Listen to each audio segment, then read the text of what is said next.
share just a, I'm going to share a few slides to give some background and then turn it over to Jennifer to talk about what it's really like from a school's perspective.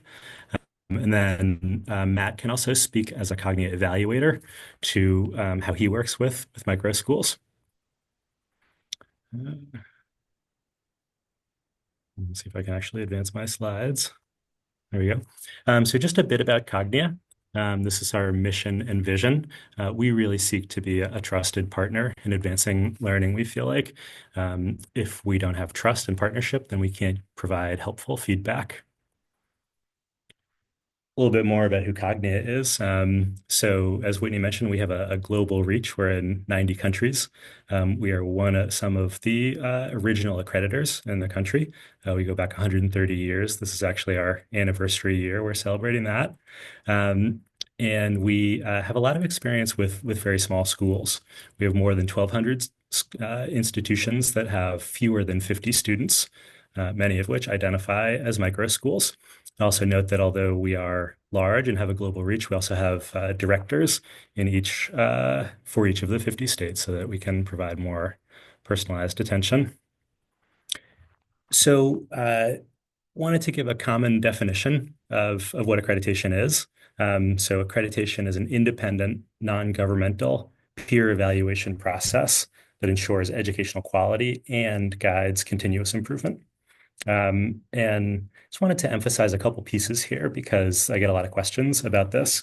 Accreditation in our case is we're non-governmental. We're a nonprofit org, a member association, and it's really school quality and improvement. That's at the core of our process. So we are not a regulatory body or a compliance body. You do need to be in compliance in order to get accredited, but really we're about school improvement, and that's what accreditation is for. So Tony, I can I will, ask you a question? sure. Yeah, Um, I understand accreditation is non-governmental body. Like, would you say, I mean, this is the UK framework, right? Has Ofsted, which is a public entity that goes through and reviews schools and they lead quality. Would you compare that to an accreditation, or that's more of like an oversight committee that goes through public schools? Because I, yeah. I'm sure you're not an expert, and that's a tough question. I've worked with Ofsted in the past, actually. It's a great question. And this slide happens to speak to that. So a lot of countries do have sort of an official school review function, and that is, supports school improvement, but also is for accountability and compliance and regulation. There are some states in the US that also do their own official version of accreditation. And what we're talking about is a little bit different than that. And this is generally a voluntary process. And it really comes out of the late 1800s when schools and universities got together to sort of say, we want to be the masters of our own destiny. We want to define quality for ourselves, and we want to ensure quality for ourselves so that we're not regulated as much from the outside.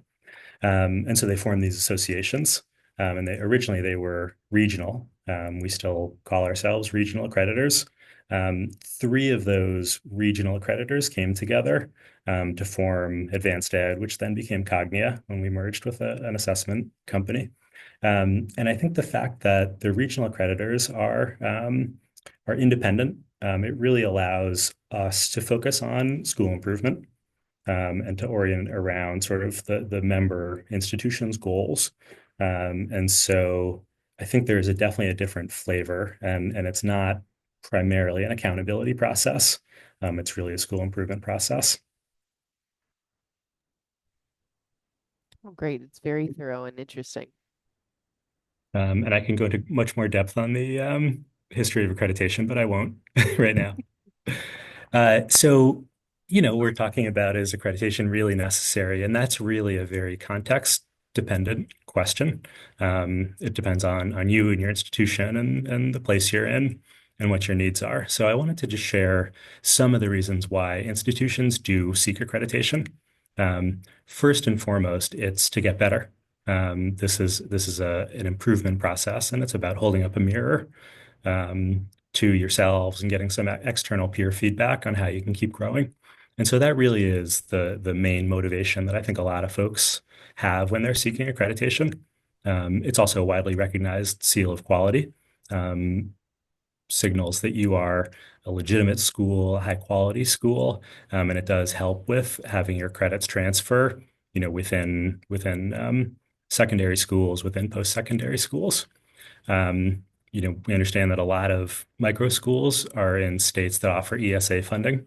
And some of the interest around accreditation comes from eligibility for ESA funds. So in most states that offer ESAs, you need to be accredited in order to be eligible for those funds. So that's an important incentive.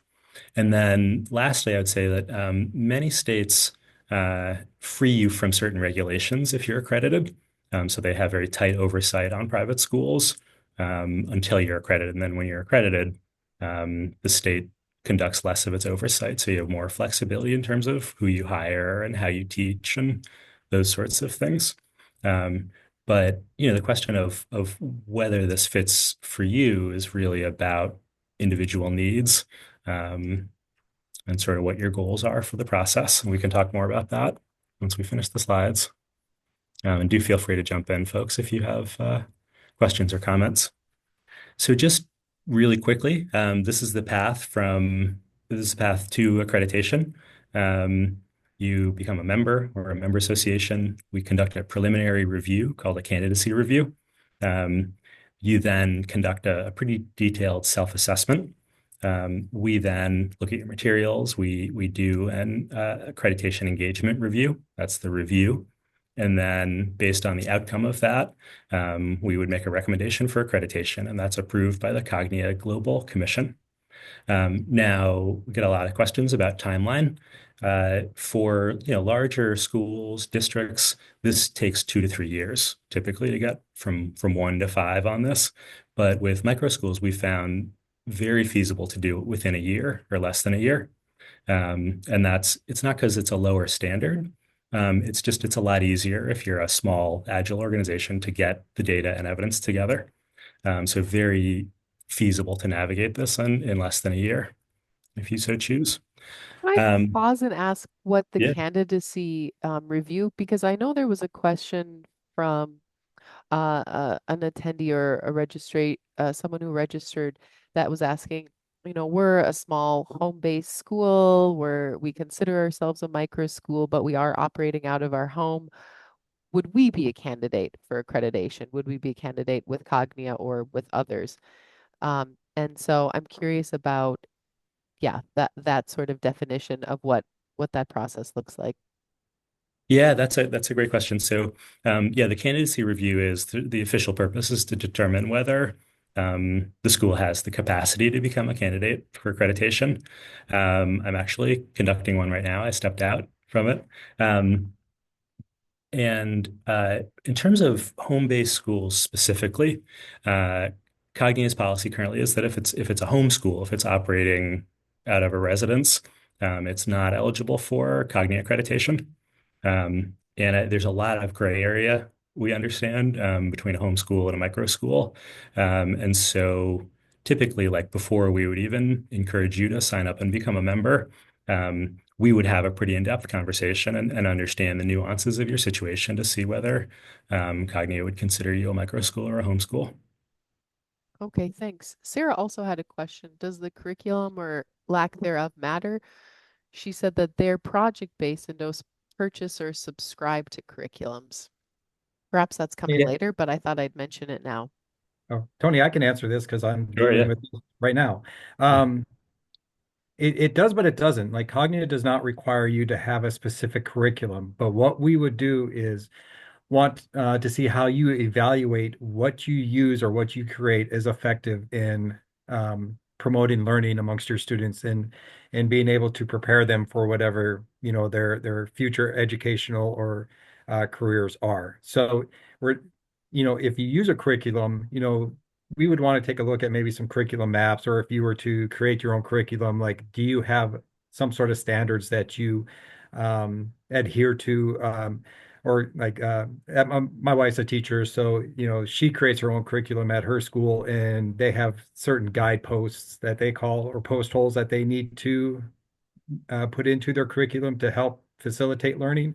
So we would take a look at more of that process and how do you evaluate if it's effective or not, not so much like do you use curriculum from a provider.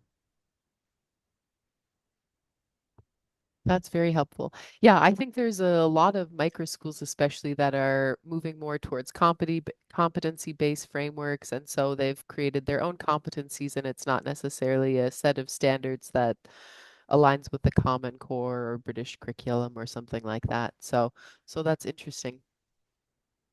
Yeah, and I think it's a great question. It connects to the Cognia standards. So these are qualitative standards for what makes a quality school. And they're based on research and evidence. They've also been informed over the years by our work with schools. But it's really a holistic vision of what a quality school is. And we use the same standards for all different types of schools. And so they're written in a way that is pretty broad, and there are different ways to satisfy the standard. So for the curriculum standard, just as Matt was saying, it's about um, how do you know that this is a high quality curriculum? How are you reviewing it, making sure that it's meeting student needs, but not looking to, for a specific type of curriculum, anything like that. And we look holistically at the culture, leadership, big focus on engagement, and then of course growth and learning and how you use data and evidence, sort of data broadly speaking. Um, And Tony, if I could just add one more quick thing, like yeah. during our reviews, we would never say, you need to adhere to X, Y, and Z standards, especially for micro schools, because you have created your school for a specific purpose, and sometimes it's for freedom from those types of things. So it really comes back to evaluating your school versus its best self and not evaluating your school as comparative to other schools. So, and that's why our standards are broad because it's able to apply to all sorts of schools and how can we help them to become the best version of themselves. I think one of the things that I've heard you've said before is about continuous improvement. And there was also a question in the chat about the balance between pursuing accreditation to validate your own goals versus meeting external standards, and really the the internal versus external push and pull of trying to exceed what your own standards were, and how do we get better? How do we continue? And like you said, Matt, your best self, and what does that look like? So I think that's yeah, that's something that we all aspire to do, hopefully. Yeah, and I think, it's not as much like the old days where there was a lot more requirements to get accredited. So we've really had to kind of evolve our process so that it's worthwhile in its own right, and that it really is, holding up a mirror and helping you improve. And so a big part of that is the self-assessment. This is really the core of the process. And we just, we ask you to analyze data about how stakeholders are feeling, about the learning environment, and about how students are growing and they're learning, and then use the standards to dig deeper into how your school's operating, um, and then do some reflection on that, write narratives, and then importantly, set your own goals, do some improvement planning, because we don't want to be imposing goals or targets from the outside. We really want this to be focused on what are the priorities of your community and your school, and how can you best reach those. Um, so this is a place where, I guess, speaking of continuous improvement, one of the things that's very true is that improvement is not an event, it's a process. So in the last few years, we've really tried to innovate in our how we approach the accreditation review itself, um, to make it more of a process. And so just a couple pieces about that, and Matt can go into more detail about what this looks like. But we've moved to a virtual model for the accreditation review. So we'll be there in person for that first preliminary candidacy review. And then after that, it's virtual unless you request that we come on site. And it found that it's less disruptive, it's easier to schedule, and it really reduces cost because you're not paying for the lodgings and travel of a review team. It's also asynchronous. So this really happens over time. You're uploading materials. So again, less disruptive, and there's a lot of room for sort of back and forth between the evaluator and the school about the materials. And then possibly maybe the biggest change is that we've moved from a volunteer model for the reviewers to a professional model, meaning that the reviewers, we call them regional accreditation evaluators, are Cognia employees. That's in the US. Internationally, it's a little bit different, but this means that let's say you start with an orientation a year ahead of your review. You're meeting your evaluator. It's the same person you'll be working with through the whole process and beyond. One of the biggest reasons for this is that it's true for every school, but especially true, I think, for innovative models, is that if we don't really know you, then we can't really be that helpful. And so, especially when you're so like embedded in your community and real world learning, and you have an innovative model, we want to spend the review time talking about really the core of teaching and learning, and not sort of getting a reviewer up to speed on sort of the unique parts of your model, your context. That's what Matt is, and hopefully that's something that is valuable for micro schools. And the last thing I'll mention, and then I'll hand it over to Jennifer, is a lot of folks, especially at the micro schools conference last year, asked about other metrics of success outside of standardized tests, because most micro schools I know are not teaching to the test very much, and very focused on authenticity of learning, positive school climate, student engagement. So one thing that Cognia offers as part of the membership is these instruments, research validated instruments, surveys, observation tools that really give you data about student engagement and climate. So with that, I think I will stop my screen share and hand it over to Jennifer.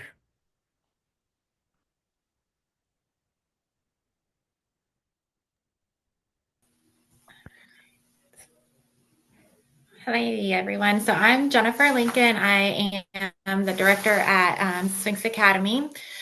Just a little bit of background on Sphinx Academy. We were founded in 2013. I think our first accreditation was 2016, and then we were up for renewal in 2021, 22. Due to COVID guidelines, we did actually have a virtual renewal at that point. So I have kind of been through that process. The Zoom seems to be cutting out on my end. Is it okay for you all? It's lagging a bit. There's a little lag, but I mean, we can hear you here. It's perfect. Okay, sorry about that. I took over as the director in 2022-23, right after our accreditation renewal. Our founder, Wafa Agori, is still with us. She has decided that she likes the curriculum more, so she has stepped down into curriculum management. I think a few of the things that micro schools worry about with accreditation are being forced to follow certain standards and what that looks like. And from our experience, we've been able to show how our project-based learning meets different standards without necessarily subscribing to a specific curriculum. And so there's still a lot of flexibility in what we're able to do, while still maintaining that accountability component. And I think that's probably been one of the most beneficial things to us from being accredited is that accountability. It kind of forces us to revisit these things, make sure we really are doing the things that we say we are, and that our kids really are able to be successful in the next steps. We do not necessarily have standardized testing through our school. We use more dual enrollment, dual credit grades. So how well our students perform outside of our school. We also have, we're registered as test centers with both ACT and College Board. And so we're able to see how our kids perform on ACTs, SATs, AP testing, all of those different things. And that's kind of been what we've used as our guide to, are we successful? Are our kids able to be successful outside of our school? I think Tony had mostly asked for me to come on and answer any questions. So if there's any questions that you have specifically for me about the process of accreditation or our experience or anything along those lines, I'm happy to answer those. There was a question someone that registered had asked about accountability. And so I guess the question was, how has the process of accreditation improved accountability for parents and other stakeholders for your organization? So I think that's an important topic to hear from you and also from maybe Cognia as well if they have other feedback about that. Because I think, I think that's one of the big questions, right? We also have our own microschool, and so there's always questions about how you're tracking students' progress. If there's not that many assessments, how do we know? What sort of, there's a lot of questions. So I think, yeah, I'll give it to you. I think having when parents first come in as like tours and stuff like that, one of the most common questions I am asked is how are we held accountable? And having a third party come in and really look at our school and see, again, not necessarily compared to state standards, but what we're doing well, what areas we can improve on. And the nice thing about being accredited long term is we've had our renewal process too, and so we can see what we did well the first time and what our weaknesses were the first time, and then how did we improve on that? And I think Tony mentioned it several times that it's about the school's growth. And so having that data of like, these are the areas we were really strong in the first time. This is where we kind of struggled with the first time. What did we do to improve those things? And having that data, like I said, it's, I can't speak for all micro schools, but I know ours, all of our staff members wear a lot of hats. And so these things are things that could tend to slip through the cracks if you don't have somebody there saying like, hey, don't forget to look at this. Don't forget to update X, Y, and Z, making sure that those pieces are all in play. And just having that third party there as like an accountability factor has definitely helped us because, like I said, these are things that would likely slip through the cracks. We have a staff of 5 people, 28 kids. We all wear many hats. And so we want to make sure everything is up to snuff, I guess, with what we're doing. Absolutely. I think that's very common with micro schools. We're all wearing many, many hats, and sometimes priorities, different things get flagged and then different things get forgotten. So it is, that's an interesting aspect, having an external agency that helps you through that quality process. There's a question here that's asking, it says you were accredited 3 years post-launch, and they wondered if that's a typical time frame. Perhaps Cognia can speak to that. They were also wondering, Cicely was wondering, how soon can you become a micro school as a new, how soon can you become this or pursue this as a new school? And so I think that's also a question because we had to do this with our regional accreditation. Was I think we had to be in operation for 5 years before we could even file the paperwork with the regional accreditor that we had chosen. Yeah, so I think 3 years post launch is pretty typical. We use an evidence-based process, so you have a lot of flexibility in the evidence you provide to that you meet the Cognia standards, but you do need to have a track record and you need to have processes in place. So we actually don't have minimum numbers of years in operation. There are certain schools, especially ones that are sort of like spun off from another school that have been successful doing their first year of operation. We would recommend at least 2 years under your belt before you dive into this because we've worked hard to streamline the process, but I won't lie and tell you that it's easy. There's a workload that goes along with it too. So that's another consideration. Yeah, I think it's a big question for micro schools. I know that there's a lot of accreditation agencies that are also looking at it. Dan had, I think from Middle States, they're also looking at a specialized micro school accreditation.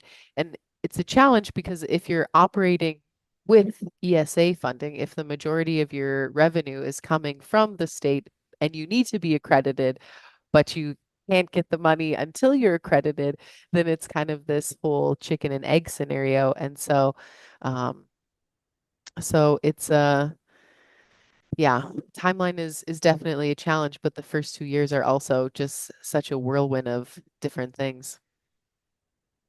If I can just speak for a moment about, the Cognia process, that I feel it is beneficial, especially for microschools, is, how Cognia approaches the accreditation process of more of this partnership type mindset. I've been on the other end preparing for an accreditation team to come in, and you had your things that you had to fill out, and this big event happened.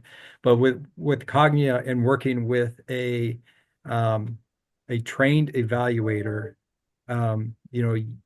you develop a timeline and you all can work together to help prepare for the accreditation review so that when the review happens, it kind of takes the guesswork out of it. Everyone has a pretty good idea of what's going to happen. And when you can be prepared for your accreditation review. So that's one of the benefits with working with Cognia is that we're able to personalize it. We're able to, because we know, especially micro schools, you all wear many hats. Here's what to focus on. Here's how to remain effective and efficient in preparing for the review and the pertinent pieces of evidence that are going to associate with the standards to show that you have this measure of quality and are deserving of accreditation. So that's one of the things that I work a lot on is meeting with schools on a regular basis, helping them prepare for the accreditation process. And I'm currently at a school doing a review today, and the guesswork is taken out of it. We the nice thing is we get to focus a lot more on where they're at, what are they doing well, why are those things going well, what areas are can there be improvement in, and not worry so much about that nervousness of are we going to pass or not, because a lot of that is taken care of in the preparation for as you work with the evaluator and the directors.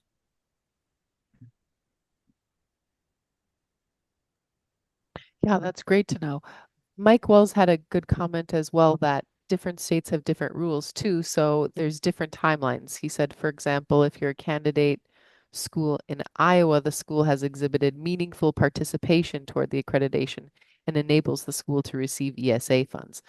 So that's pretty interesting that various states, depending on if you're exhibiting or you're starting the process, then this can also be considered meaningful participation. Thank you, Mike.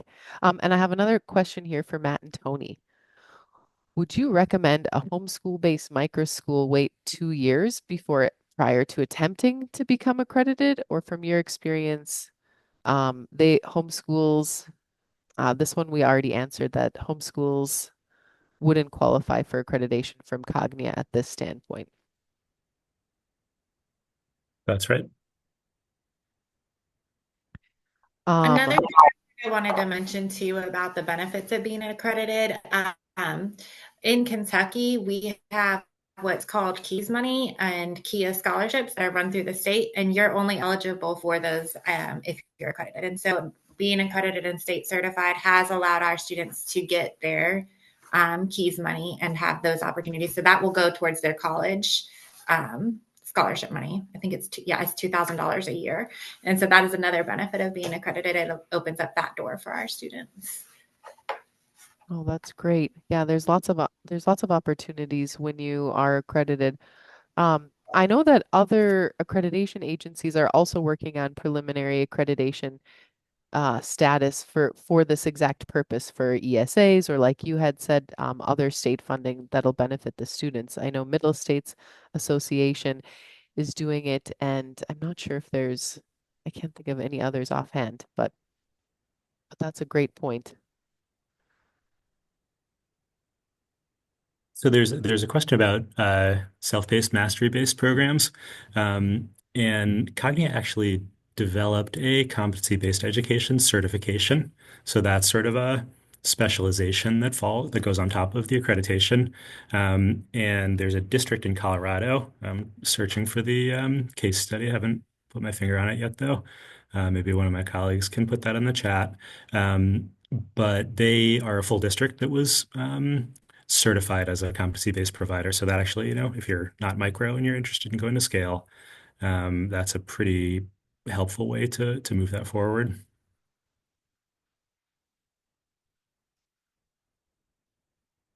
So, Cicely also asked about different options for accreditation, regional versus Cognia versus other types. Not sure what other types there are.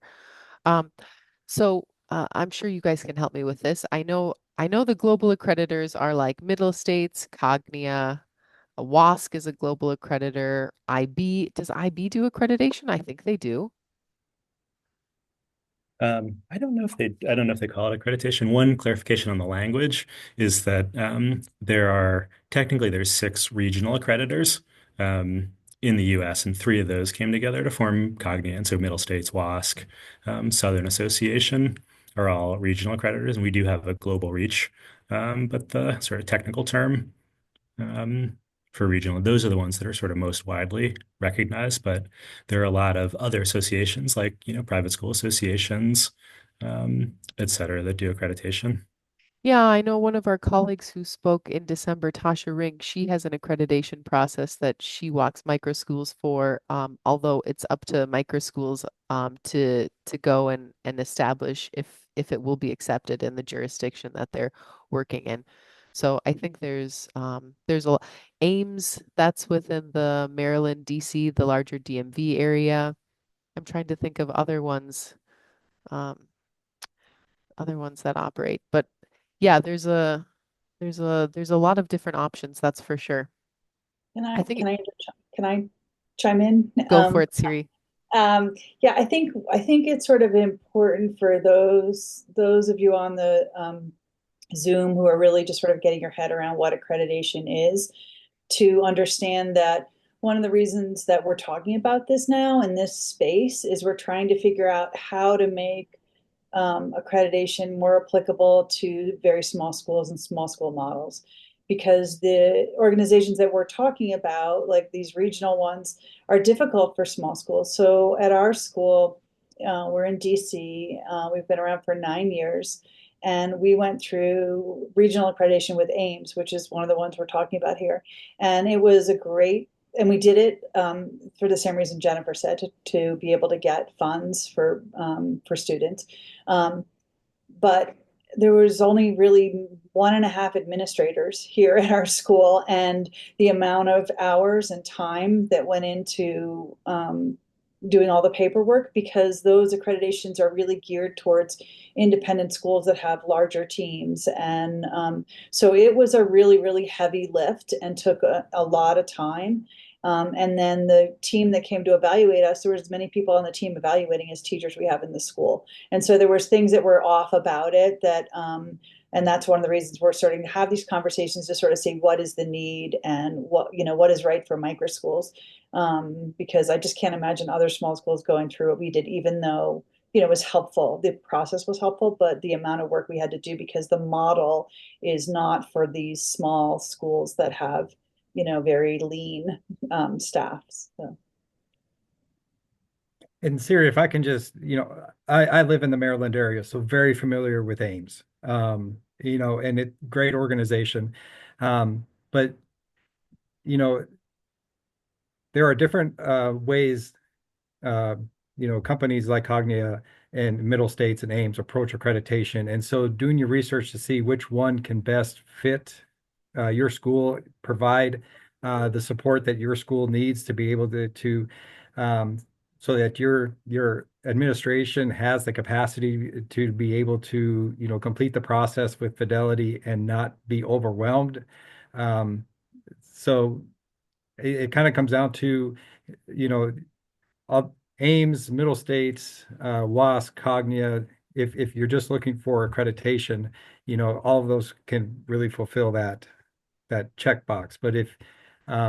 But where the differences comes in, I think, is can we find somebody that's going to understand our model, be able to evaluate us within our model, and be able to help us improve within our model, while at the same time allowing us to be able to still do what we're doing and teach, and without this whole process taking up 23 out of the 24 hours in a day.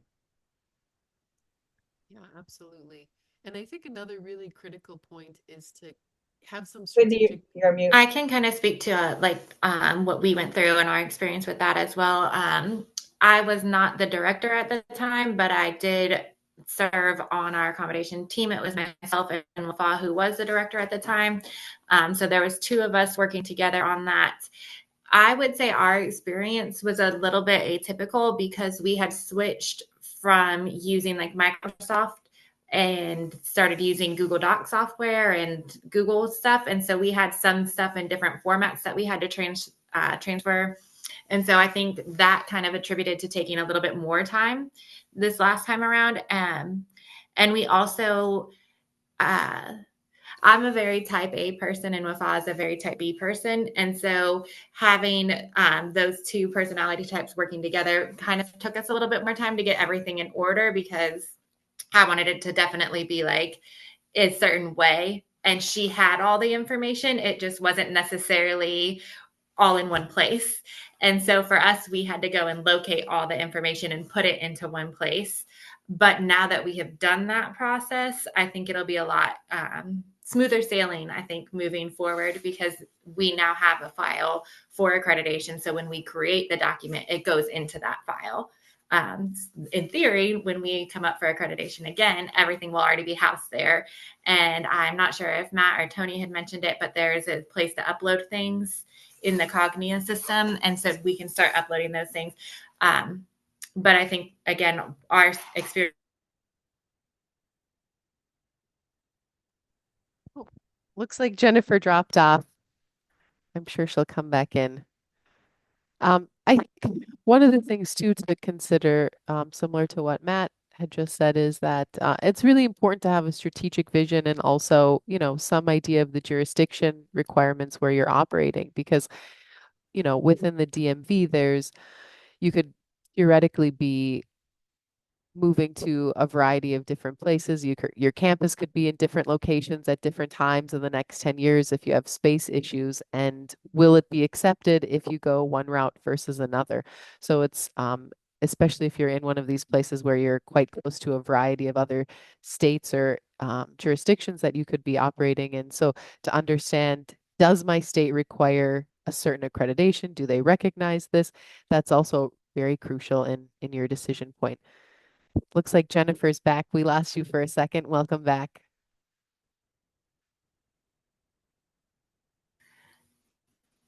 Sorry about that. I think we're having some pretty significant wind here, so I think it might be messing with the internet. Oh, thanks.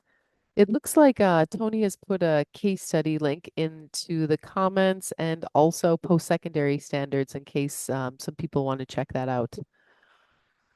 So now to the big looming question, price. Everybody wants to know how much does it cost? Because I think that's a barrier for a lot of schools because some are faith-based, some are their primary revenue source, like we said, is ESAs.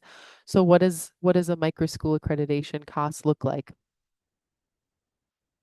Sure. So the way it works is that there's an annual fee. So you pay that every year, and then there are costs for each review.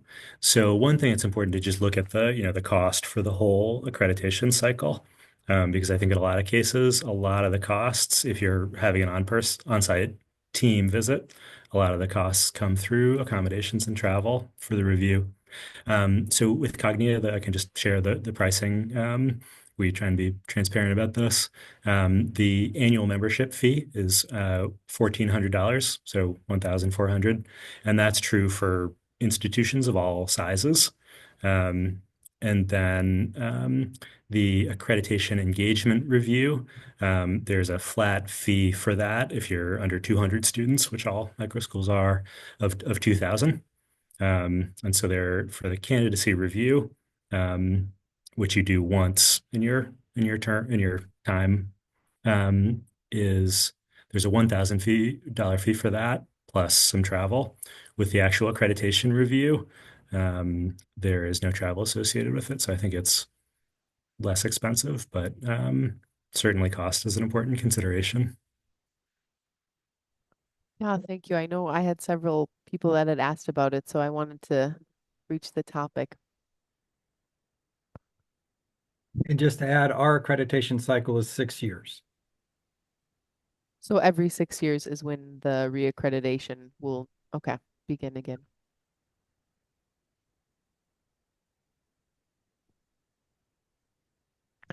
Well, I don't see any other questions coming in the chat. I don't know if anyone else would like to add something or say something as well, but we can certainly sign off early.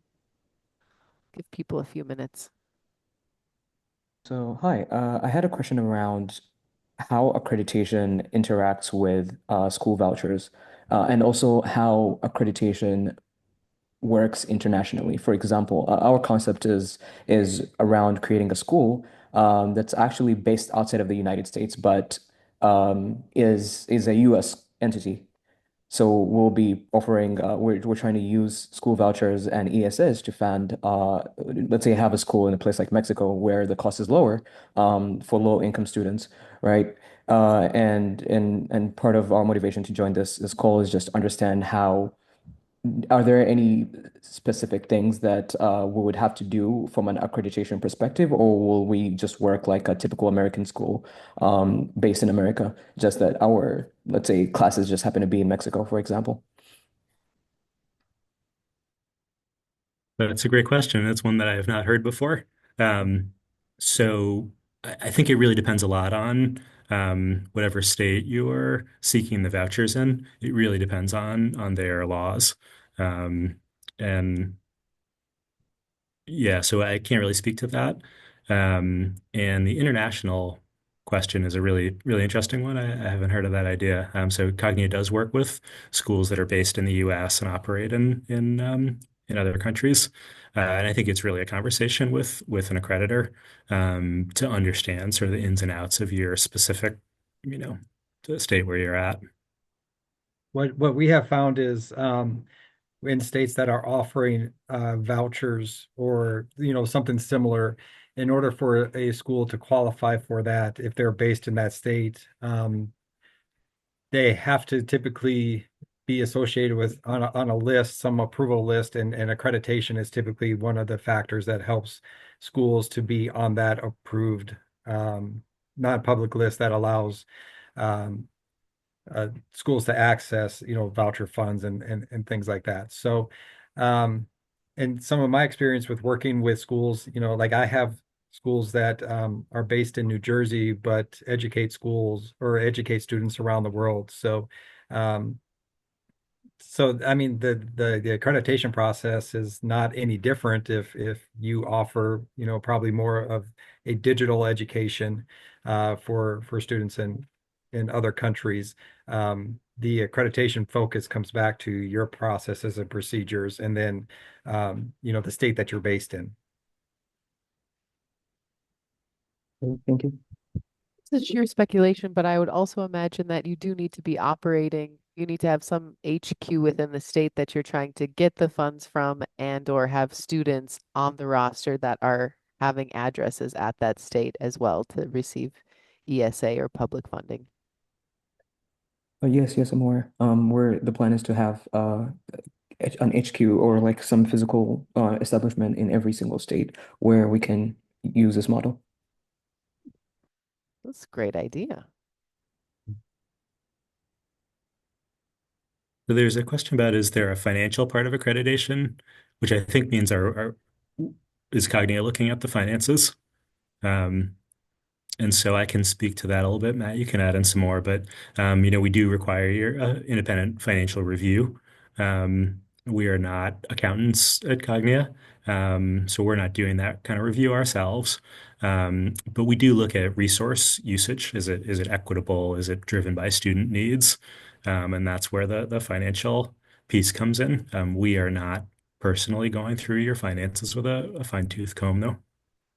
Right. So Cognia has assurances that, for a school, there's 7 assurances, and there are 3 required pieces of evidence that we look at. The first piece is like a strategic or continuous improvement plan. That we work with schools, for what that looks like.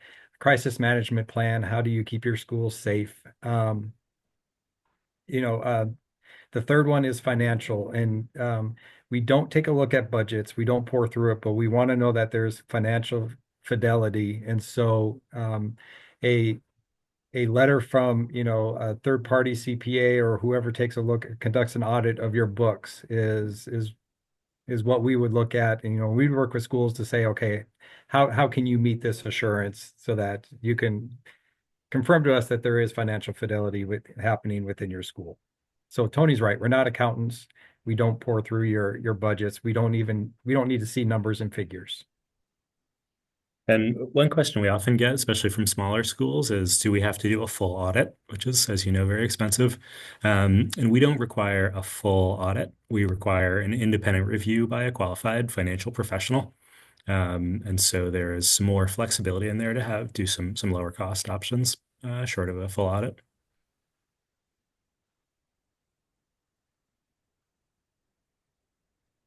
Well, that's great.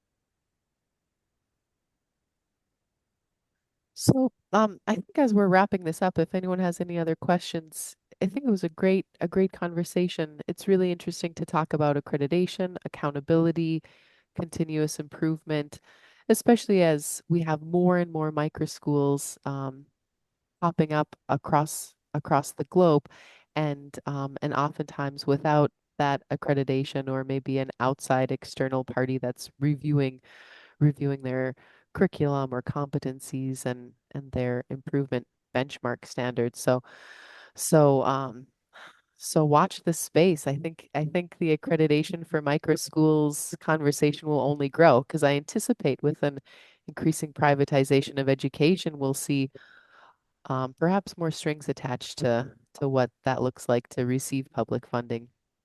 We'll have to see. We'll have to see how it all pans out. Um, well, I thank everyone for joining us today.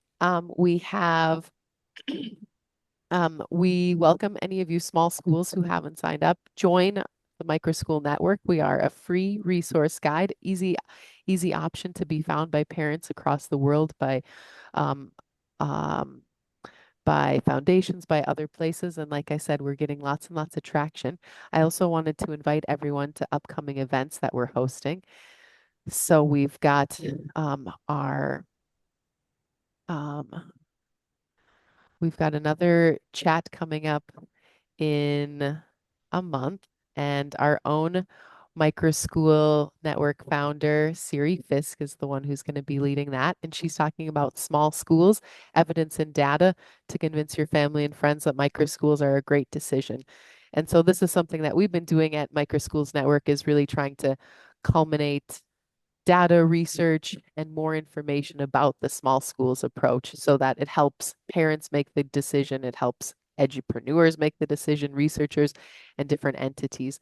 So I'm sure she's going to have a really great conversation about that. Good for admission season time, right? And then, of course, we have our conference coming up, and this is May 8th and 9th. The theme of our conference is going to be coming together. So we're going to have lots of conversations about systemic change and innovation. We're going to be talking about thriving financially as a small school, evidence of learning. We've got people coming from various parts of the world, and also talking about the power of community and building community for this movement to grow and expand. So there's lots of interesting topics. Cognia has been a kind sponsor, and we're looking forward to seeing some of you guys in person, and I think some of our friends from last year's conference and other events are online too. So thank you everyone for joining us.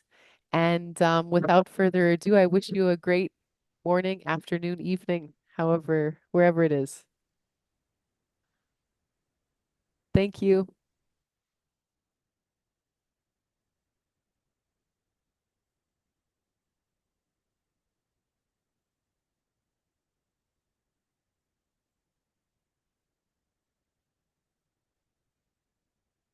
Bye.